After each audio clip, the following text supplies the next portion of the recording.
What's up, everyone? Welcome to the Existential Stoic podcast. This is a quick fix number 26, being more persistent. I'm Danny. I'm here with my buddy Randy. Hey, Danny. Hey, Randy.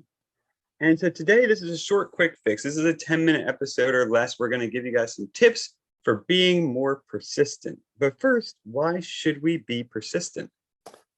Well, I personally think that persistence is kind of a sign of self-love because and here's how I've reasoned it is that anything that you want to achieve is going to require persistence. So it's kind of loving yourself to be persistent to get those things that you want. So that's why I see it that way. I, I really like that. I'm not going to even add to it. I think that's awesome. That's a good way to look at it. Yeah, I'm going to borrow that henceforth. All right, Yeah. so we each have three suggestions for how to be more persistent. It's my week, so I'm going to start. So my first one is, persistence. The definition is really to like endure or continue through something difficult. So really, if you think about it, that's the same thing as patience. And as you just mentioned, right, too, I think we need to develop patience, and I think working on this virtue is crucial. So being able to just endure, to sit through things, to not rush and sort of just try and get out of it, but really find a way to solve our problems and forge ahead. I think that's crucial. hmm Yeah, and that's a great one. And I kind of visualize like a mountain or a rock or something, and all the weather going against it, and it just staying there. Like that's my mental picture of endurance and patience, because no matter what comes at it, it just stands there unwavering, and whatever was coming at it just passed or breaks on top of it, and it just stays there. I like that too, because it's like geological time too, which is like so, long term, right? It's not this short term, like, day to day thing. It's like eons. So Yeah. yeah, it's a good one. Yep. So my first one is do a little bit every day. So and here's why I think is important, because like we get the things we want by like teeny little pieces on top of each other, the compound effect. So just one piece on top of another piece on top of another piece. And just making sure that you get in a teeny little bit every day that maintains your momentum, and it allows you to keep on going. It allows you to be persistent. And it also, it makes it kind of makes you a different, it makes you the type of person who does this. So like, for Oh, I like instance, that. Yeah. yeah, for instance, like I decided that computer programming is something that's important to me and something that I want to do.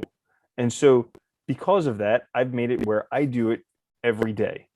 So ideally, yes, I'd love to spend hours doing it every day, but that's not reasonable. It doesn't happen. At the minimum, yesterday, No. all I did was I opened up a little app and I answered some questions about programming, and that was enough. But it was doing it every day. It was getting the check mark there, because that makes me the type of person who does computer programming every day, and that's going to get me to my I goal. I really like that too, because it really requires you to take the perspective that, it's the baby steps that will get you there. So it makes it easier to persist because you break the problems down, but you're also just reinforcing it all the time, which I love. I mean, that's so smart because it makes sure that, like you said, you're that type of person. That's a good one.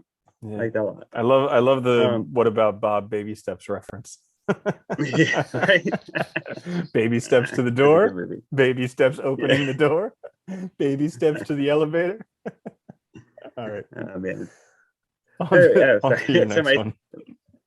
on the next one. So my second one is so I think a lot of times, when we struggle with persistence, it's because we're distracted. And I think this is true for so many things. So really stopping the noise, stopping the distractions, quieting our mind, and really looking at the situation can help us persist. And a lot of times this just means like reducing screen time.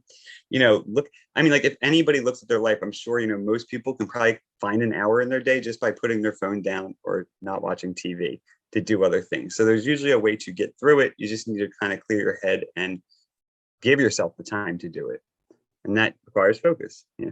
Yeah, that's a great one. So my next one is put X's on a calendar. So what gets measured gets managed. I think that's Drucker who said that. And I think Stephen King or someone was talking about, or no, Jerry Seinfeld. He was talking about how he writes jokes, and every day he writes jokes, he puts an X on the calendar, and he doesn't. And event after a while, it starts to make a chain, and he doesn't want to break that chain.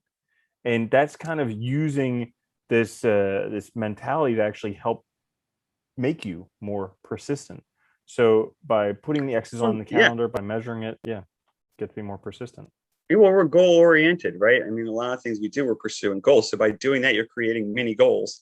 And no one wants to break a run, right? We never do. We want to Mhm. keep those momentum going. And so it just more motivation. I like that one. It's Mhm. really good. Yeah, my third one's kind of something we talk about all the time, but I think it is crucial, which is, cultivating positivity. A lot of times persistence, I think of, at least personally, I think of like, being worn out, exhausted, tired.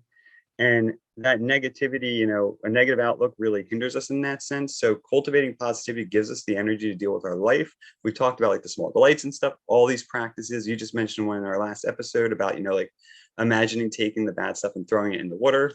I think those kind of practices can help us get that positivity that gives us the energy to endure through these things when they are difficult.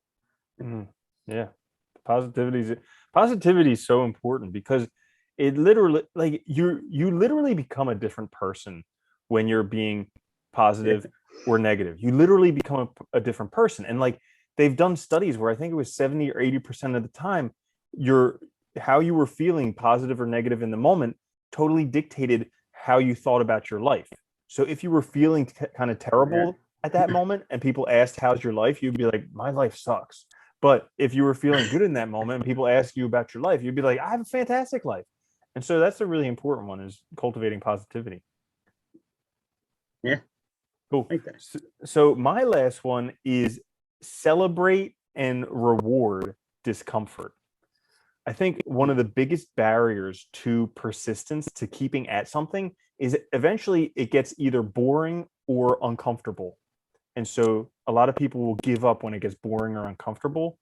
So by rewarding those negative states that people don't like, every time you feel discomfort and you push through it, or every time you feel boredom and you do it anyways, by rewarding yourself for that, you're actually building yourself up as a more persistent person. I like that one because it's really taking that negativity and trying to look at it differently and actually like, celebrating it in a way, because those things are always going to be part of the process. That was good. I like that one a lot.